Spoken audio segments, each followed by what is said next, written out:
Hey Zen fam! Welcome to the first video done on the PlayStation 5. And how fitting should it be that this first video done on the PlayStation 5 is my reactions to the first week living with PlayStation 5. Now yes, of course, there have been a great many other YouTubers who have made similar videos a week ago. But those are American videos or Australian videos. None of them, as far as I'm aware, from a week ago are Scottish. So, since my Scottishness is part of my USP, and you guys asked for this video to happen, who am I to say no? I'm not going to do that to you. You know very well out there in the Zen fam, and hello to you new people by the way, there's been a couple of you, nice to see you, that when you write in that comment section, this boy here answers back. That's part of the contract, isn't it? Because I like to make sure that this is interactive. You say something, me answer. Now you may notice tonight that the sound is not quite where it usually is. It's not as high a quality as I try to make it. Even though my mic is cheap as chips, I usually have my good mic sat right there on the table, picking up all the lovely sounds. Unfortunately tonight, I'm having to use the mic in the DualSense because I can't find my mic. It's just disappeared. So I hope this sounds okay for you guys. Hopefully normal sound will resume by the next video. Anyway, so my first week with PlayStation 5. You probably all must by now have hopefully seen the launch night slush unboxing video, where I got in line, first in line. Hello? We played about with a couple of people in line, got in the store, was first in line, picked it up, went inside, met my mate Dave. He gave me a wee ride home once he bought his, so I didn't have to worry about walking through the estate with a 450 quid games console. It was a weight off my mind, let me tell you. It was a high bag to bring home. It's like, I took out an IKEA bag and I was like going, it's not hiding in the IKEA bag. You know those big blue IKEA bags stuck at the top of it like a soft thumb. Anyway, so I got her home, did the unboxing, was very pleased with the way the DualSense are. I'm sure if you've seen the video, if you haven't, go see the video, you'll see my reaction. Yeah, it's a good video, I think. Obviously it's recorded on my phone, so has a bit of a different look to it. Anyway. So, living and playing the PlayStation 5 at home, in my home, on my telly. I took a couple of days off work so I could enjoy it, and that led straight into the weekend. So I got 4 days initially, with some good PlayStation time. Not obviously all of it because I'm a family man, I still had stuff I had to do. Well, I squeezed in a few good hours, and I've obviously played a lot of nights since then. Heck, I completed Bugsnax. It's like, and I have to say, this game, I enjoyed it. I didn't think I was going to enjoy it. I thought I was going to be like, I don't know. It looks like a kid's game, and I couldn't have been more wrong. I looked like a kid's game. It's not a kid's game. There's some fairly dark stuff that happens in it, some right plot twists and some character traits that, ain't for kids.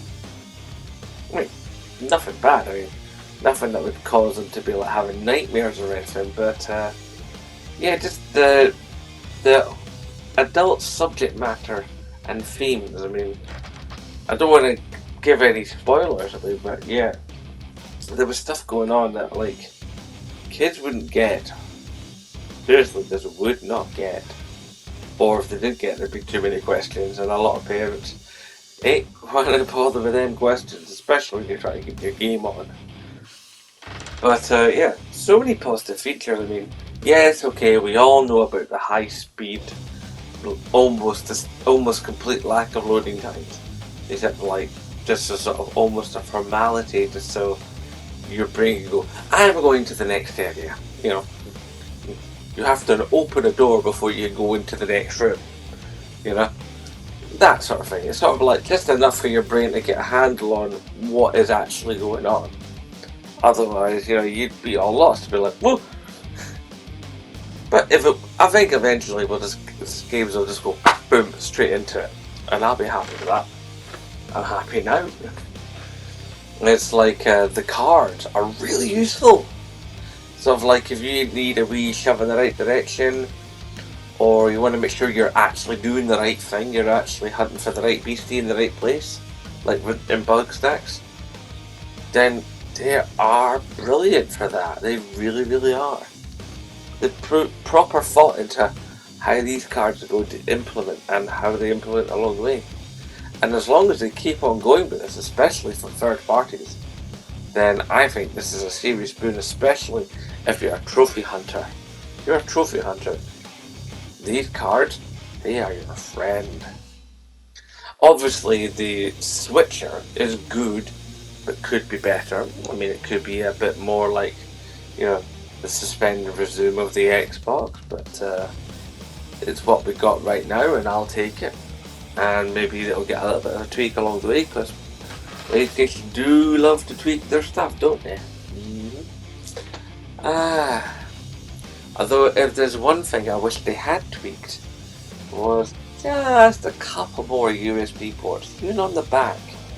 Because when you consider that you've got to plug your headset into it, you've got to plug your gamepad in it to charge them up, you're going to plug your camera in it to do stuff like this, you know, and other such things, which I think would be nice if they brought back video messaging, by the way, back from the PS3.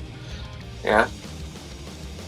You're plugging in the dongle for the headset. It all begins to mount up, and eventually you run out of space.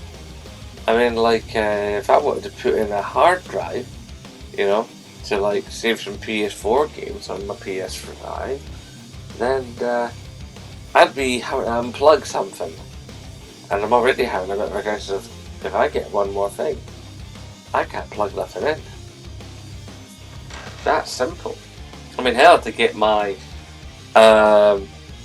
my intro sequence onto these videos on PlayStation 5, I've had to disconnect the recharge wire that I use for both the headset and the DualSense, and get my USB memory stick plugged in that, so I can bring my intro across.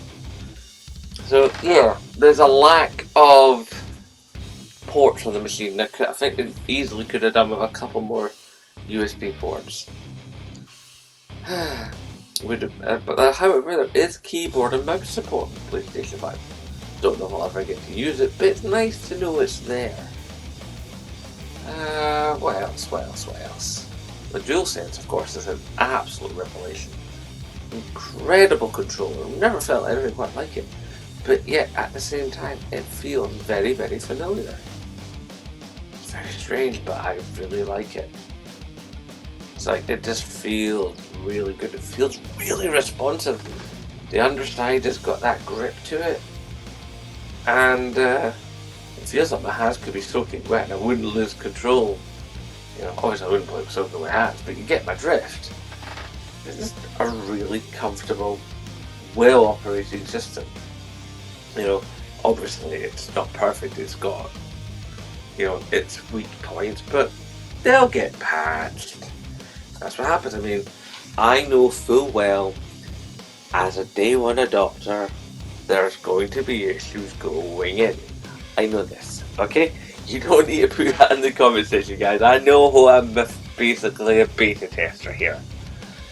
Alright, don't worry about that. The Zen bloke is more than aware of his position in these things. So, in summarising, the PlayStation 5 is fast, it's easy to use, it's got great features, quiet as all hell. I mean, sorry, but I can't hear it. It's like disk drive, fine. Fan noise, fine. There's no burn marks, no nothing. And people talk about the way it looks. I couldn't give a monkey. It sits there in the entertainment system, doing its job, and doing its job really well. And the only thing that's even been said about it has been said by my wife, and she said it kind of annoyed her because it looked like someone hadn't folded their sandwich properly. Which made me laugh and still makes me laugh now. But the fact of the matter is, it does its job, and it does its job really, really well, and I'm very pleased with it. I'm also very pleased that there is a share factory, and I'm here using it. That's a lovely move, and I can still talk to you guys.